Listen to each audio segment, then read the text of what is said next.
नमस्कार। तो मुझे आज किसी ने पूछा था कोई ऐसा बुक रेकमेंड करिए जिसको आप कितना भी बार पढ़ो मन नहीं भरता, और कोई ऐसा बुक जिसको पढ़ने के बाद लगता है कि नहीं, कुछ और नहीं पढ़ना है। तो आज मैं ऐसे ही एक लेखक के बारे में बात करने जा रही हूँ जिनका नाम है विनोद कुमार शुक्ल। विनोद कुमार शुक्ल जी, उनके बारे में क्या ही कहूँ, मेरे पास शब्द नहीं है बोलने के लिए। उनकी हर एक कविताएँ, उनकी हर एक कहानी सराहनीय है। हिंदी साहित्य में उनका अवदान बहुत ही ज़्यादा है। उनको ज्ञानपीठ अवार्ड के द्वारा भी पुरस्कृत किया गया था। तो 2007 में जब मैं ग्रेजुएशन करी थी, उनकी पहली किताब मैंने पढ़ी थी, दीवार में एक खिड़की रहती थी।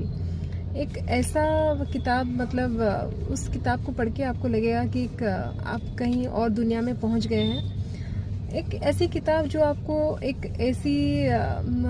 ऐसी दुनिया दिखाती है जिसकी आप मन ही मन में हमेशा से चाहते हो। जैसे मैंने कई सारे लोगों को दिखा है जो 10,000 की तनख्वाह में भी बहुत खुश हैं, बहुत संतुष्टि है।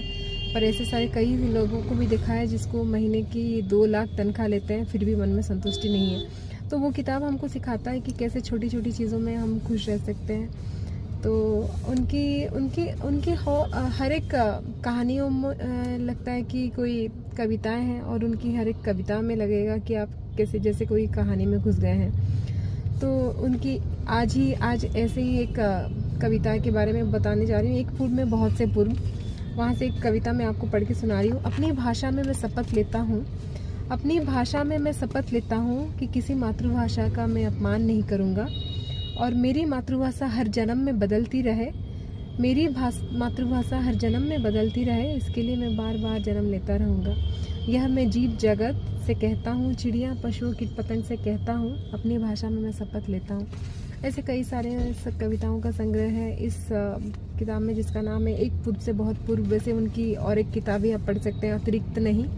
विनोद कुमार शुक्ल जी की जितनी सारी किताबें हैं वो बहुत सराहनीय है, ज़रूर पढ़िएगा। और हाँ, सबसे ज़रूरी बात, कहाँ से पढ़िएगा? रीड ऑन रेंट से पढ़िएगा। क्यों? क्योंकि रीड ऑन रेंट 2 युवाओं की बहुत अच्छी पहल है कहानियों को, कविताओं को पाठकों के पास पहुंचाने की। आजकल के रील्स के ज़माने में कोई अगर ज्ञान की बातें करता है, ज्ञान को पहुंचाने की बात करता है, वो भी सराहनीय है। तो ज़रूर पढ़िएगा, 2 युवाओं को प्रोत्साहन मिलेगी। और मैं क्यों बोल रही हूँ? क्योंकि मैं उस परिवार की एक छोटी सी हिस्सा अपने आप को मानती हूँ। तो ज़रूर पढ़िएगा रीड ऑन रेंट से विनोद कुमार शुक्ल जी की कहानियाँ। नमस्कार।